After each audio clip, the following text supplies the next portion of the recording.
Yeah, g'day, James Murray here from the BCG. I'm here with Genevieve Clark, who's a Research and Extension Officer, also with BCG. So we're here up near Manangatang at our Soilborne Pathology, particularly Rhizoctonia research site.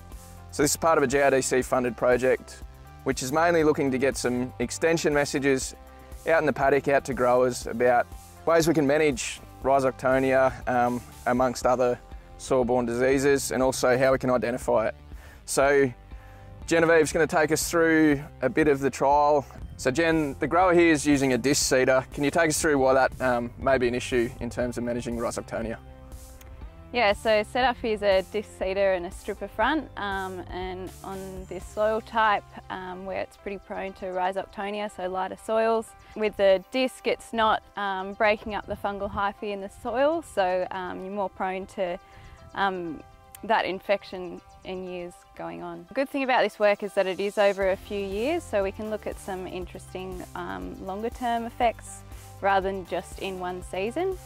So the aim is to probably look at some effects of rotation, and then also looking at some options through seed treatments and in furrow fungicide, but also some options with sowing depth, which might help us to escape that fungal hyphae that sits sort of in that upper 10 centimetres of the soil. So we wanted to look at a paddock that we knew had a high Rhizoctonia risk, so we did that through predictor B testing and getting those results back.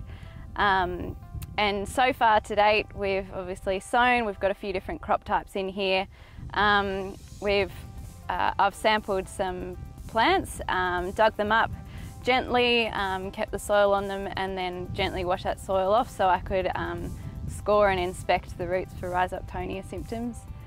So that really sort of spear tips, roots and dark tips that you find. Okay, so first off, I said we've got a few crop types in here. So I've put in lentils as a non-host rotation option. So they're not an inoculum builder of Rhizoctonia.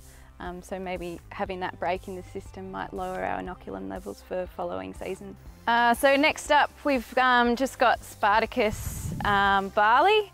So barley is most susceptible of the cereals to Rhizoctonia, and so this, sown bare, no seed treatment. So next up here we've got Spartacus barley again, and this one was untreated seed, but with flutriafol in furrow at sowings.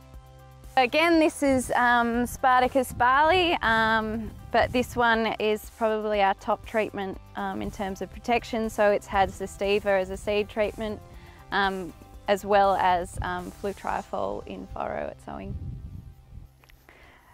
So this treatment here is a bit different. So instead of being a chemical control, we've got a cultural control here. We're targeting a deeper sowing depth, so trying to get below where the fungal hyphae is in the soil so that the roots can establish below that and escape the Rhizoctonia.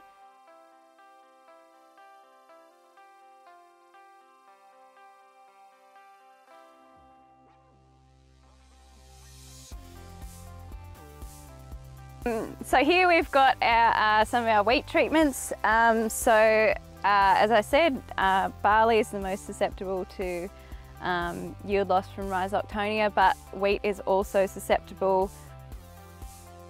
For the rest of the season, we'll take yield from our plots and compare those treatments, and also we'll be redoing predictor B on a plot level, so looking at how these treatments in this season have affected inoculum build-up or maybe reduction in some cases.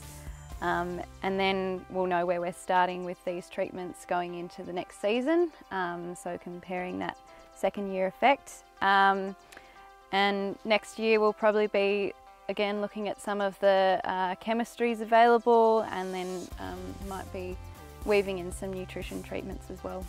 Yep, so we'll see how this year pans out, put all those results together and present something back to growers, hopefully before next season at our BCG Trials Review Day.